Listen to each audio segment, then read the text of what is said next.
शंकर जी गदगद हो गए। आप कथा सुनावे तो इससे बढ़कर के रस की क्या बात होगी। तो भगवान राम जो थे लगे पार्वती जी की कथा सुनाने। कैसे पार्वती जी की श्रद्धा है, कैसा चरित्र है, कैसी उनमें उज्ज्वलता है। शंकर जी ने कथा सुनी तो गदगद हो गए, आंखों में आंसू आ गया।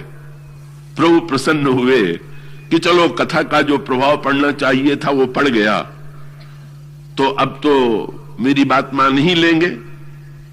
प्रभु ने शंकर जी से पूछा, बोले आप कथा सुनकर के इतने गदगद हैं तो लगता है कि आप कथा से प्रभावित हुए हैं, कथा आपको कैसी लगी। भगवान शंकर ने कहा, महाराज मेरा तो कथा पर ध्यान ही नहीं गया, सारा ध्यान कथावाचक में रह गया। क्यों? बोले जब आप पार्वती की कथा सुनाने लगे तो मुझे याद आ गया कि यही पार्वती सती जी के रूप में मेरे साथ गई, पर कथा आपकी इन्होंने नहीं सुनी। तो मैं तो यही सोच के गदगद हो गया कि कितने हमारे प्रभु महान हैं कि जिन्होंने इनकी कथा का तिरस्कार किया उसकी कथा स्वयं सुना रहे हैं। इतना उदार कोई दूसरा नहीं हो सकता। तो मैं तो आपके इस शील को देख करके गदगद हो रहा हूं, कोई पार्वती जी के सद्गुण की याद करके गदगद नहीं हो रहा। तो प्रभु ने कहा कि अच्छा तो फिर कोई बात नहीं है, कथा सुनी है तो फिर जो मैं कहूं वो दीजिए बदले में। क्या? बोले अब विनती मम सुनो शिव। कहा जाता है कि शंकर जी से भगवान के तीन नाते, सेवक स्वामी सखा सीपी के।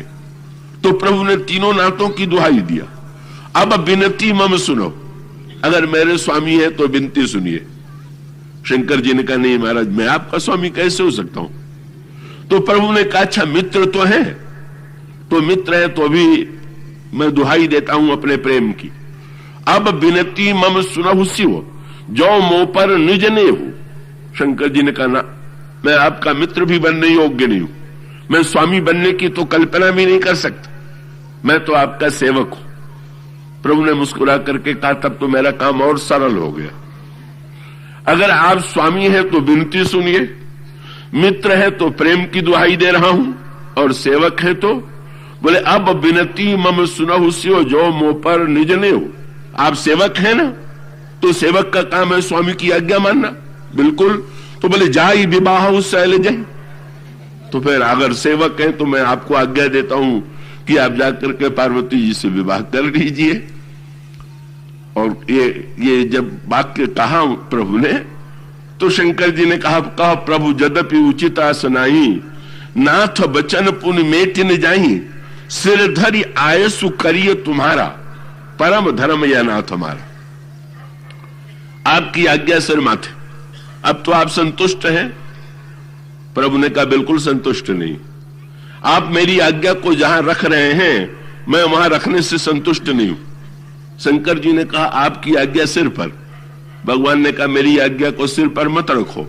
तब बोले अब उर राखो जो मैं कहूं, मेरी बात को सिर पर मत रखिए, हृदय में रखिए। बड़ी सांकेतिक भाषा थी।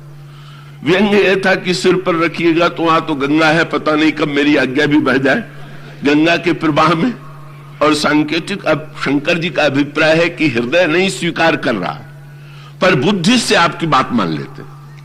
भगवान कहते हैं कि ना ना, बुद्धि से मानी गई बात तो भूल जाती, जो हृदय से स्वीकार की जाती है वही स्थिर रहती।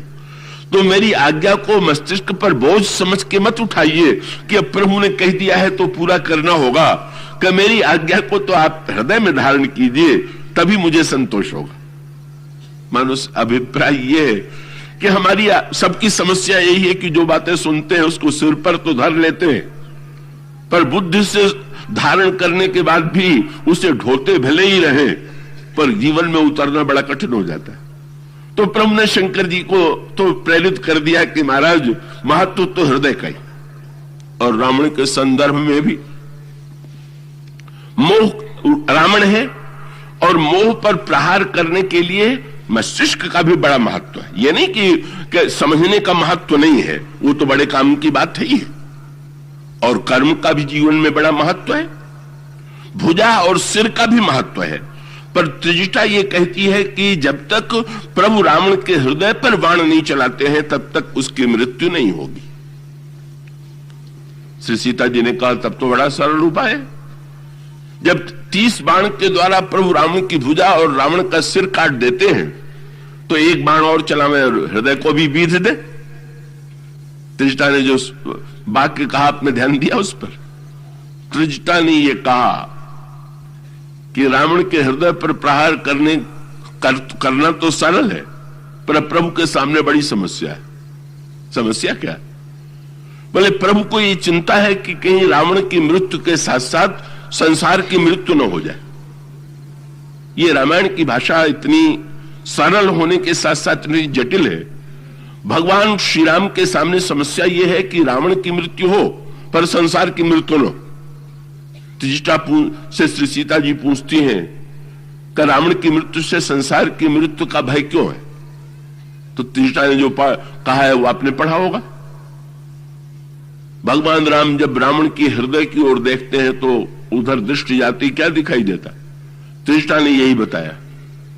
बोले रावण जो है निरंतर आपको अपने हृदय में धारण किए हुए, ये एक मूल सूत्र है। निरंतर शक्ति का ही चिंतन, शक्ति का ही स्मरण रावण के जीवन में बना हुआ है और पूरी तन्मयता और तदाकारता से वो शक्ति को धारण करता है। और उसके पश्चात रावण का दुर्भाग्य क्या? अगर रावण इससे आगे बढ़कर के इस पर दृष्टि डाले क्या कि मैं जिस शक्ति की याद कर रहा हूं वो शक्ति किसकी याद कर रही, तो रावण भक्त हो ही जाएगा। शक्ति के साथ अगर शक्तिमान का पता चल जाए, लक्ष्मी के साथ यदि नारायण का भी ध्यान हो आवे तो इसमें कोई संदेह नहीं है कि हम शक्ति और लक्ष्मी के बेटे बन जाएंगे और भक्ति हमारे हृदय में उदित हो जाएगी। पर रावण उधर दृष्टि नहीं डालता। भगवान राम के सामने समस्या यह है, यही के हृदय बस जानकी, जानकी उर मम बास है। और जानकी जी के रावण श्री सीता जी का चिंतन कर रहा है और श्री सीता जी निरंतर राम के चिंतन में डूबी हुई है। शक्ति जो है वो शक्तिमान के चिंतन में ही तदाकार है, तन्मय, इतना तन्मय, इतनी तन्मय था। तो वो एक प्रसिद्ध प्रसंग आपने सुना होगा कि जिस समय हनुमान जी लंका में आए थे उसके पहले त्रिजटा और श्री सीता जी में यही संवाद हुआ था। क्या? श्री सीता जी ने कहा कि प्रभु के आने में विलंब होने पर मुझे यही डर लग रहा है कि कहीं ऐसा न हो कि देर से प्रभु आवे और यहां मैं उन्हें न मिलूं। क्यों? तो श्री सीता जी ने कहा कि मैं निरंतर उनके ध्यान में डूबी रहती हूं और शास्त्र ये कहते हैं कि व्यक्ति जिसका ध्यान करता है उसका रूप धारण कर लेता। तो मुझे तो डर यह है कि श्री राम प्रभु का ध्यान करते करते जब तक प्रभु आवेंगे तब तक मैं राम बन जाऊंगी, तो परिणाम होगा कि मुझे नहीं पा सकेंगे। वो आवेंगे सीता जी को पाने के लिए पर राम मिलेंगे। त्रिजटा ने बड़ी मीठी बात कही।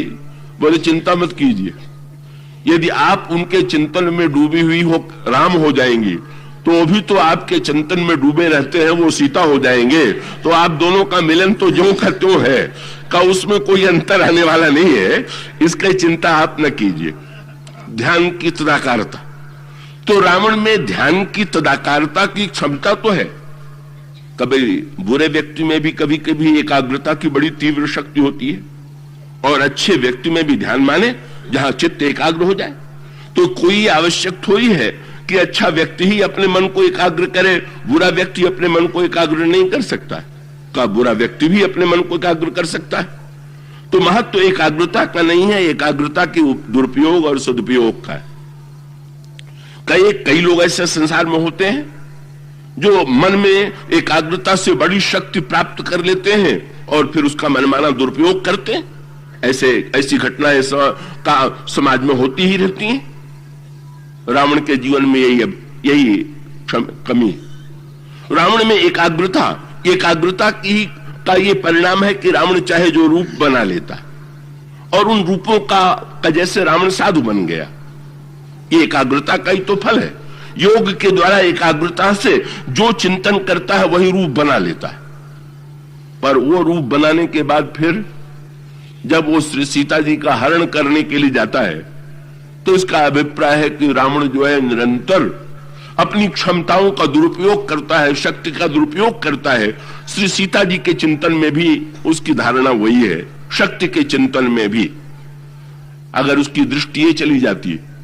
भगवान राम के सामने प्रश्न है, यही के हृदय बस जानकी, जानकी उर मम बास है और मम उदर भुवन अनेक राजत, लगे सब कर नाश। अगर मैं रावण के बाण हृदय पर चला दूंगा तो बाण केवल का रावण के हृदय पर नहीं ले, रावण के हृदय में सीता जी, सीता जी के हृदय में मैं, मेरे उदर में सारा संसार, उस बाण का परिणाम होगा कि सारे संसार का विनाश हो जाएगा। त्रिष्टा ने कहा किसका अर्थ होते हुआ कि रावण की कभी मृत्यु ही नहीं होगी। तो संकेत के रूप में इसे यूं कहें कि भाई जैसे किसी व्यक्ति के हाथ में परमाणु बम हो तो उस परमाणु बम को के होने पर अगर उस व्यक्ति को मारना भी चाहे तो बड़े सावधानी की आवश्यकता। क्यों? मारते समय अगर उस पर ऐसा प्रहार हुआ कि उसके साथ साथ परमाणु बम का भी विस्फोट हो गया तो न जाने कितने व्यक्तियों का विनाश उस व्यक्ति के द्वारा होगा। तो ऐसे व्यक्ति के विनाश करने का उपाय यही है कि ऐसा प्रहार किया जाए कि जिस प्रहार में उसे उससे अलग करके उसे मिटा दिया जाए और उसके पास शक्ति न रहने दी जाए।